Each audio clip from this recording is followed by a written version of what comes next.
Hi everyone, happy holidays and welcome to another episode of Recovery Talk.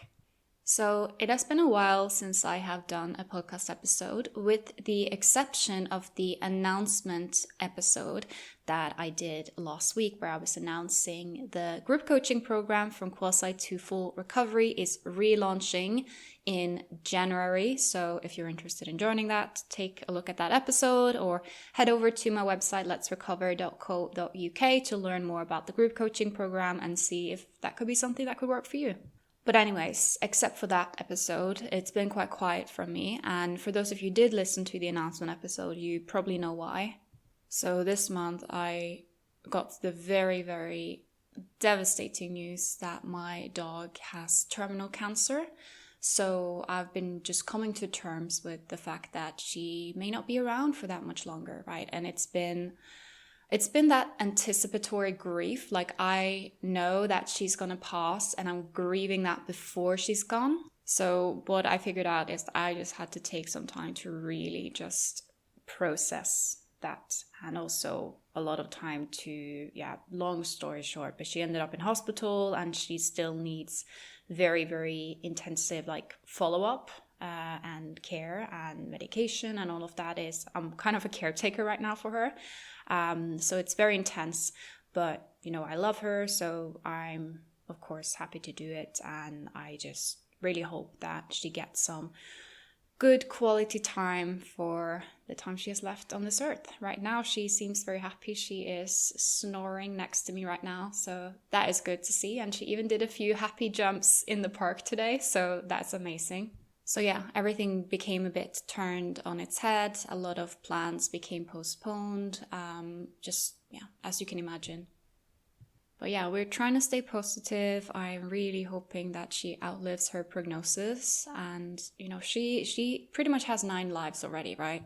She's a rescue and she had been through a lot before I got her. So that is my holiday. Hoping for better times ahead. Anyways, guys, I wanted to talk a bit about recovery fatigue and feeling tired and exhausted in recovery. So I'm going to talk a bit about why this happens. Spoiler alert, we don't 100% know, but I'll offer at least some theories that could maybe help us understand a bit what's actually going on. And I also talk a bit about the paradox of the so-called energy boost that some people get from active phases of restriction, and how this is not a sign that you are doing well, right? I'll get back to that in a bit. So, recovery fatigue. First of all, not everyone experiences recovery fatigue, right? Everyone is different, and I just always need to say this when I talk about a topic, because the eating disorder sometimes loves to take things and run with it. So if I'm talking about something that a lot of people in eating disorder recovery experience, and if you don't experience that, then sometimes the eating disorder will be like, hey, see, this is evidence that you're not sick enough, you don't really have an eating disorder, you're making all of this up, etc., etc. This is just eating disorder BS. There are a few experiences in recovery that are common, but not everyone is going to have every experience. And that's completely okay. That is the case with pretty much any illness, mental or physical. You're going to have some traits of it, but you're not going to have all of it. You're going to have some shared experiences, but not everything. And also, people experience different things to different extent, right? So for example, something like recovery fatigue, some people get it lightly, some people get it heavily. And it's a bit of a catch-22, because if you're listening to this episode and you don't experience recovery fatigue, never experienced it, then your eating disorder may be like, I'm not happy about that. But also, if you are experiencing recovery fatigue or have experienced that, then you also know that the eating disorder absolutely hates that as well, right? So you can't win with an eating disorder. That's just something to accept. So let's just start by defining recovery fatigue a bit. I mean, the word is pretty self-explanatory. It talks about, fatigue and tiredness that happens in recovery. So the word fatigue refers to a more significant level of tiredness that is not necessarily alleviated with sleep, right? So if someone is really sleep deprived, they're not necessarily fatigued per se. They are tired because they can go and sleep and then they're no longer tired. Fatigue is more something that is ongoing and quite intense, right? And fatigue, it's not something that only happens in eating disorder recovery. Fatigue can happen for so many reasons. Very, very common one is certain health conditions, especially chronic illness. And also certain mental health conditions can make you quite fatigued. Certain nutritional deficiencies, vitamin deficiencies. So there are more reasons than recovery, right? But recovery is another cause. And the thing is that we don't know 100% why and what's going on. But what we do know is that it happens. So even though very little research has been done to understand recovery fatigue, it makes quite logical sense that when your body has been running on minimum and it finally gets a chance to rest, to refeed, your body's going to be like, oh, thank God. It's like it finally gets that chance to really rest.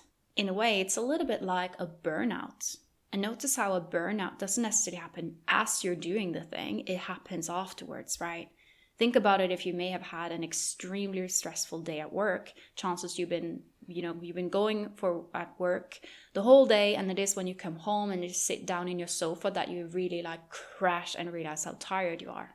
So recovery fatigue can range from just feeling a little bit low on energy, maybe feeling a little bit brain fogged as well, to extreme fatigue where you're genuinely struggling to get out of bed.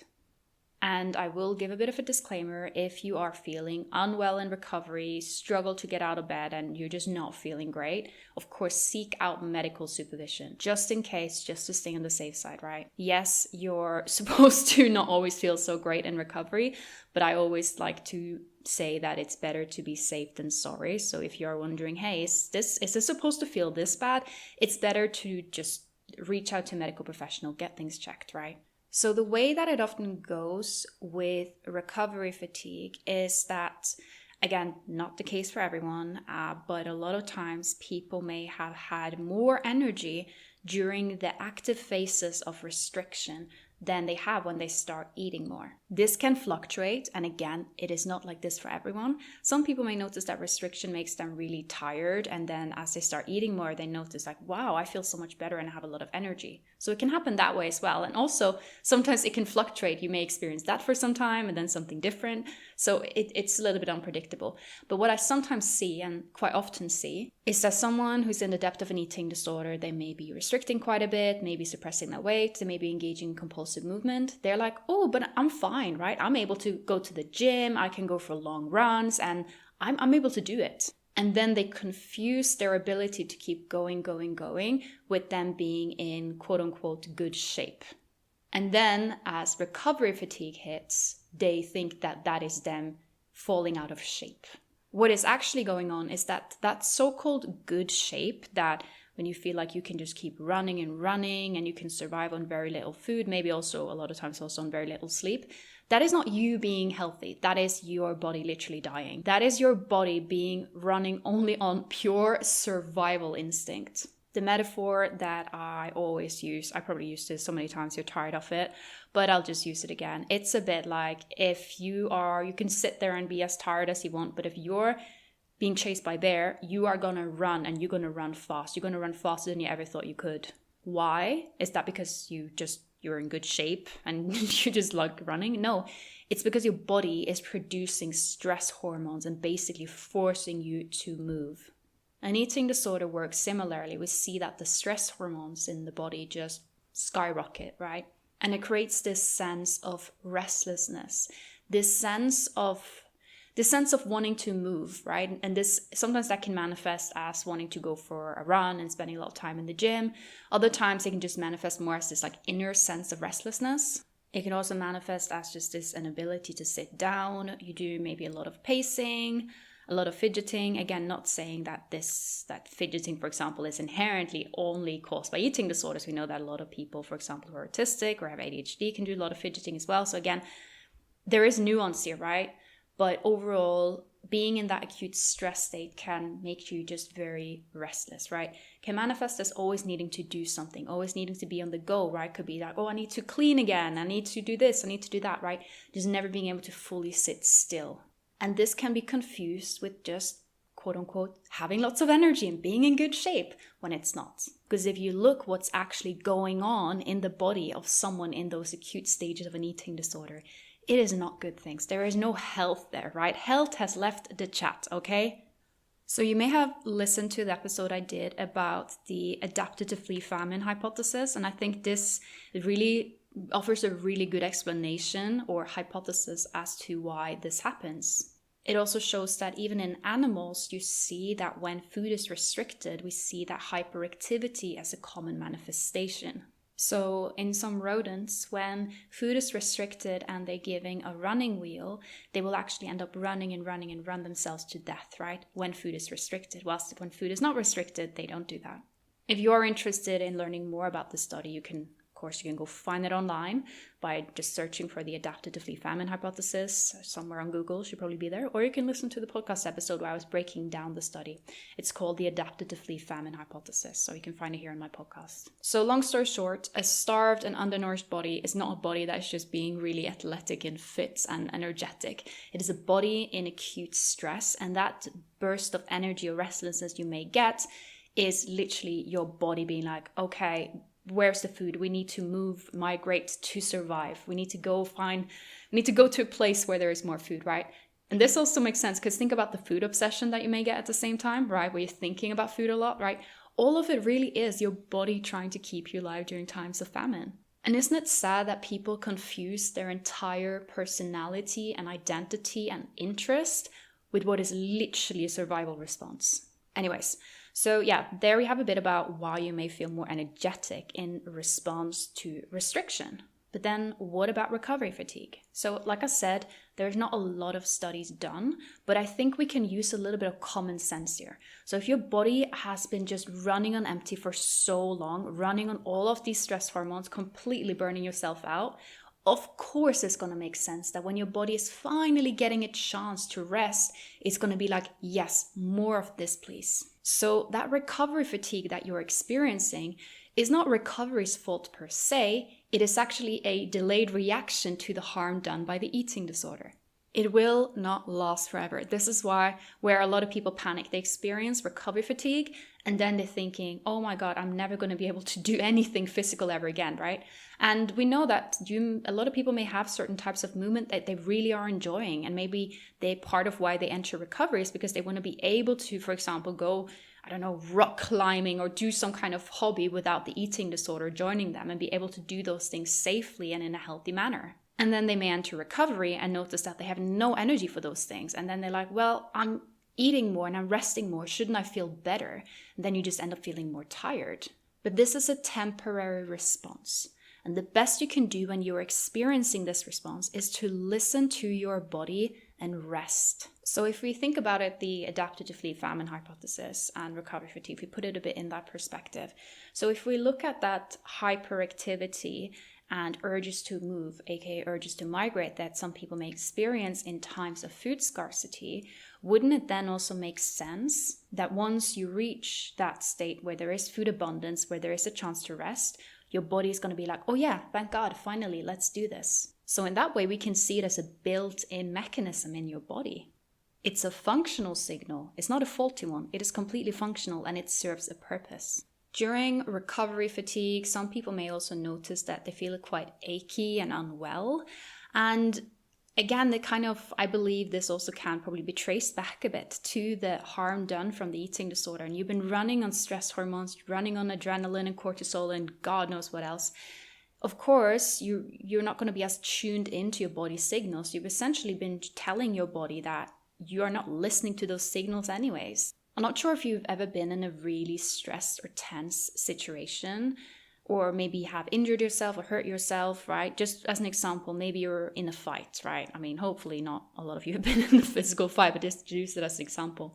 When you are in the acute stages and actually doing the fight, the pain may not necessarily kick in immediately because you're just so high on adrenaline, right? But then afterwards, you're like, oh, wow, this really hurts. An eating disorder causes so much harm in the body. And what makes it so sinister is that the eating disorder will create all of this harm, but at the same time tells you that no harm is being done. And actually, the eating disorder makes you healthier, not more unhealthy. That's what the eating disorder loves to say. And the tricky part is that the harm often is invisible. You can't necessarily see all of the internal damage that's being done. You can't, for example, see that your bone density is reducing.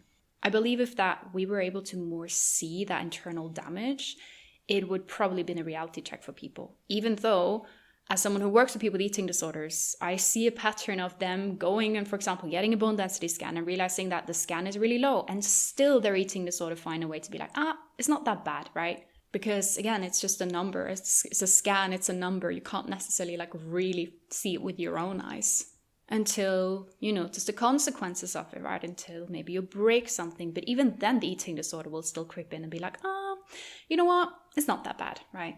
I think that what is important to accept if you're someone in eating disorder recovery is that there is not really any perfect way to completely shut up that voice inside your head that's telling you, this is fine, this is great, no problem at all, eating disorder, all good and great. That is going to be there. The eating disorder is always going to try and tone down the situation. But that is a sign of the eating disorder. I think so often the mistake people make is that they think they need to get rid of that before they can start recovery. But you get rid of that by doing recovery. I always say that the hindsight when it comes to eating disorders is wild. I remember for myself during my own eating disorder, I was like, I kind of knew rationally that I was probably not in the best place. But I was like, but it's not that bad. So many people are worse. And I had all sorts of reasons as to why it was not that bad in my case. And then as I recovered and I started looking back, I was like, oh my God. And when we think about it, it's almost a bit like that is what your body is doing as well. It is the hindsight, right? It is reacting to the damage that has been done and is basically slowing you down so that it can focus all the energy on repair. When you are in recovery, especially if you are actually someone who eats enough, this is a whole other thing, but a lot of times people start recovery and they eat a little bit more than maybe they did during their eating disorder, and they eat maybe enough for weight restoration because that is what the body will prioritize, but they're not necessarily eating enough to do that full repair, that metabolic healing, and also that mental healing. But yeah, I've done episodes about that in the past. I've done one called Why You Should Probably Increase Your Intake in Eating Disorder Recovery, and also done one called Recovered on a Low Intake, Now What? But let's just presume that you are someone who is eating generously in recovery. Your body is not just working on weight restoration, which is important. And also weight restoration is more than just gaining body fat. It is also gaining muscle, gaining tissue. You're gaining more than just body fat, even though body fat is essential. Body fat is an essential hormone producing organ. It is not like an optional thing that you can opt out of in recovery. And if you have this thing of doing, I'll do recovery, but I only gain muscle, that's not really recovery. You're just doing something on the eating disorder's behalf. And you need body fat, right? You need body fat. Body fat is not bad, no matter how much it's been demonized by media or society. So anyways, your body is doing so much work. You think about it, how large of an energetic debt do you think that you've built up over the last, could be months, could be years, some people even for decades. It's like financial debt. You just constantly been building up a debt. Of course, it's going to take time to pay that off. So that food that you're giving your body wants to use that for repair. So repair, restoration, also just getting you through the day. That takes a lot of energy as well. Even if you're just laying in bed, not doing anything, it still takes energy to keep your heart beating, keep you alive. And your body is so desperate for this energy. So of course your body don't want you to go and run a trek and waste all of this energy and basically take a body that is already broken down and breaking it down further. Rest in recovery is essential. It is essential for your physical health, and also it is essential for your mental health. And I will talk more about this in actually the next podcast episode, which I'm really excited about. I'm doing the next podcast episode with a fellow Let's Recover coach, Louisa, where we will talk about compulsive movement. That one will be out next week. And one of the many things we talk about in that episode is that even if it is a type of movement that is very, very minimal in terms of time or intensity, even if it is something that may not cause very, very significant physical harm, if it is causing mental harm, if it is reinforcing your eating disorder, you still shouldn't do it. So that 5-minute walk that you're telling yourself, it's 5 minutes, who cares? If it is your eating disorder taking you on that walk, then you should probably stay at home. That would be the healthiest thing for you. But equally, even if you may not struggle that much with compulsive movement, like that was the case for me, I never really struggled with compulsive movement, you still need rest in recovery. You still need rest. That is what your body's telling you. And even if it isn't, because we know that not everyone get recovery fatigue, you still need to rest and take it easy. So the thing about recovery fatigue is that it is a thing that tends to wax and wane a bit, right? So sometimes people start recovery and they feel quite energetic, and then suddenly they go through a phase where they're so tired and then they feel energetic again and they're like, what is going on? This is completely normal. It will often fluctuate. For some people, they start recovery, bam, tired throughout their entire recovery and maybe for some time after. Whilst for other people, they may just go through a short phase where they are tired. So it really, really varies. What I will say is that it seems to be that the recovery fatigue tends to kick in when you are actually giving your body more food and rest, and you're giving it a chance to actually be like, okay, let's calm down, let's take a break, rather than when you're kind of running on minimum. Even though, again, it can also kick in even when you are running on minimum, right? The body has a bit of a limit to how long it can run on an empty gas tank. Eventually it's going to be like, okay, we need to refuel here, right? And this is also related to why you see sometimes people with eating disorder experience that the active phases of restriction, compulsive movement, may actually reduce their appetite somewhat, whilst when they start eating, they get hungrier, right? Which I have also done an episode about. I've done one called Eating-Induced Hunger. I know I keep plugging all my old episodes here, but there's so many things that I've covered, and I've done so many episodes that I'm not necessarily expecting everyone to be aware of every single episode I've done. So that's why I keep mentioning them in case you want to go back and have a listen. So you are someone who listened to this and you are experiencing recovery fatigue. What now?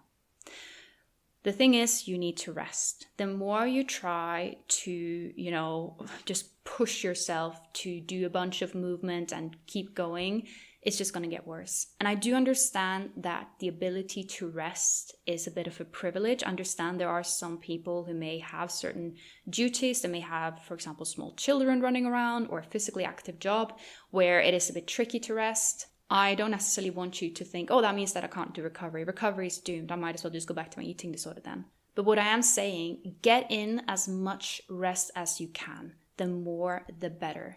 You kind of just have to rest your way through this process, right? The best way to speed it up is by just going through it. Don't judge yourself. What you're experiencing is completely normal and completely logical. It will not last forever. And the nice thing is that when you are eventually recovered, you are able to do things and actually listen more to what is your genuine activity level, rather than either being in extreme recovery fatigue or being in that like alert, running on stress states that people experience during the active phases of their eating disorder. Instead, you will experience a more genuine form of energy. And I'll talk more about this with Louisa in the episode, next week's episode about movement. But movement and activities, whether it's intentional exercise or just doing things, it's different when you come from it with a recovered angle and you're doing it as a recovered person. It's very different from doing it in the active phases of your eating disorder. It's two different ways of being present, two different physical states you are in as well. Two different mental states. And this is one thing I hear so much from people with eating disorders when they recover, is that it's so nice to be able to do certain things, certain forms of movement or activities that I really, really enjoy without the eating disorder joining me. But truth is, in order to get to that point, you may have to take a step back. And people do that all the time, right? Think about, for example, for athletes, they may have an injury and they go through an off season where they just have to rest up and focus on that repair. An eating disorder is similar to an injury. Just because you can't necessarily see it, there still is internal damage that needs to be repaired. And I know that your eating disorder is going to scream and yell and do all sorts of, oh my God, I'm becoming lazy. No. It's just part of it. You're just going to have to tolerate the eating disorder screaming, right? It is just, eating disorder, it's just going to be that little annoying voice in your head, but eventually it will calm down and go over. And the best way to get comfortable with rest is by resting, right? It gets easier by doing, not by thinking about doing. And the same thing goes with recovery fatigue, right? Recovery fatigue, the only way is through. You can't go around it. Of course, if you have sudden onset fatigue, of course, do some blood samples, talk to a doctor. I'm not saying that you should neglect, medical support. But what I am saying is that a lot of times people will have no clear reason why they have fatigue. Their blood samples might be fine, which we know is common in people with eating disorders. Even if they are really unwell, blood samples are usually fine, right? Except some people may have slightly low iron levels or low vitamin D, etc., or usually it's nothing very alarming on the blood samples. So yeah, a lot of the time it is literally just your body being tired because it's been put through hell, right? Even though the eating disorder will disagree with what I'm saying, the eating disorder don't exactly have a good track record of honesty and caring about your health, does it? You are not going to completely wither from just going through rest in recovery. It's literally what you need. You are building your body up by doing so. So maybe try and almost befriend the fatigue. Think of it as your body giving you a functional signal that you can listen to, and then you will come out the other side. Hope you enjoyed this episode and have an amazing day and week ahead, guys. If you enjoyed this podcast, feel free to leave a review or share with a friend. And also you can follow me on Instagram at Amalia Lee or at letsrecover.co.uk.